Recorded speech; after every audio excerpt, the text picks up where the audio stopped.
Pome, ये हमारी कौन सी पोम है? This is poem number 4 and this is class 9 English. अब यहाँ पे दो चीजें समझनी है आपको। जो आपका स्टेंजा नंबर 1 है, this is about Lake Isle of Innisfree. Now the poet is longing for. Long for का मतलब क्या है कि बहुत ही ज्यादा आपको एक इंटेंस डिजायर है। So the poet is longing for a place which somehow reminds him of his childhood. तो यहाँ पे basically the poet must have spent his time there in Lake Isle of Innisfree. ये जो place है यहाँ पे, इस आइलैंड पे शायद उसने अपना टाइम बिताया होगा बचपन में, और अब उसे वहीं पे जाना है वापस। इसे कहते हैं nostalgia. when you have a very strong desire to go back to past, that is nostalgia. So he has that desire। और यहाँ पे ये लाइन देखो, I'll arise and go now। the poem starts with this, और यही line last वाले stanza में भी आएगी। तो इसे क्या कहते हैं? This is called repetition. So this is a figure of speech. ये एक तरह की क्या है? Figure of speech. उसके बाद the poet has a plan there. तो पोइट क्या कह रहा है कि मैं जब वहां पे जाऊंगा इस लेक आइल ऑफ इनिसफ्री पे, तो वहां पे आई विल डू समथिंग। क्या क्या करेगा वो वहां पे? he'll make a cabin of clay and wattle। wattle क्या होती है? wattle is a kind of you can say twisted sticks होती है। sticks को आप जैसे वॉल्स वगैरह बनाने के लिए यूज कर सकते हो, एक तरह से घास टाइप कह लो। तो मोटी सी घास होती है, जिससे वो क्या करेगा, एक छोटी सी झोपड़ी बनाएगा, कैबिन बनाएगा, और वहां पे 9 बी रोज बीन्स को ग्रो करेगा। So what he will do, he will grow beans there. और साथ में एक he will have a hive for honey bees. तो हनी बी के लिए भी एक हाइव होगा। बी हाइव पता है ना आपको? जो मधुमक्खी का छत्ता होता है उसे क्या कहते हैं? Bee hive. So this is his plan. What he is going to do? These things and be loud, glad। तो वहां पे एक शोर होगा, पर वो शोर किस चीज का होगा? बीज का शोर होगा।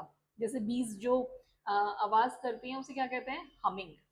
तो यहाँ पे एक हमिंग साउंड होगी and he will enjoy that. अब ये जो ग्लेड है, यहाँ पे ग्लेड का मतलब क्या होता है? ओपन स्पेस, जहाँ पे कोई भी पेड़ वगैरह नहीं होते हैं, एक खाली जगह होती है, बिल्कुल सुनसान, कोई नहीं है, दैट इज कॉल्ड ग्लेड।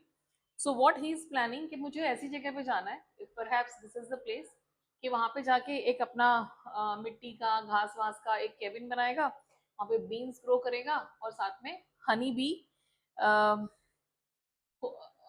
को रेज करेगा so that he can have Honey also. This is the purpose. ये इसके ऊपर डिपेंड होना चाहता है, मतलब ये चाहिए उसको। और साथ में जो हनी बीज की आवाज है वो भी कहीं ना कहीं क्या है, बहुत ही सूदिंग होती है। तो आप देख रहे हो यहाँ पे ये जो सारी चीजें हैं ये बिल्कुल कॉन्ट्रास्ट में है सिटी लाइफ से। सिटी लाइफ में हमें आवाजें सुनने को मिलती है हनी बी की? बिल्कुल भी नहीं, है ना? So this is in clear contrast with our modern urban life. उसमें क्या हो रहा है? What we have there, it's only the, you can say, या तो हॉन्किंग होती है, बहुत तेज से जो हॉर्न बजाते हैं, या फिर ब्लेयरिंग होती है, भैं भैं भैं वाली जो आवाज होती है ना, loud speakers and all that, बस यही वाली आवाजें हमें आती हैं। और ये आवाजें कभी भी आपको सूद नहीं करती हैं। तो जो नेचर की आवाज है उसकी बात ही अलग है। So this is in the what we have in the first stanza. अब यहाँ पे ये हो गया रेपिटेशन। अब यहाँ पे देखो, cabin of clay and Vettel. क्या हम इसे वो कह सकते हैं एलिट्रेशन? क साउंड आ रही है?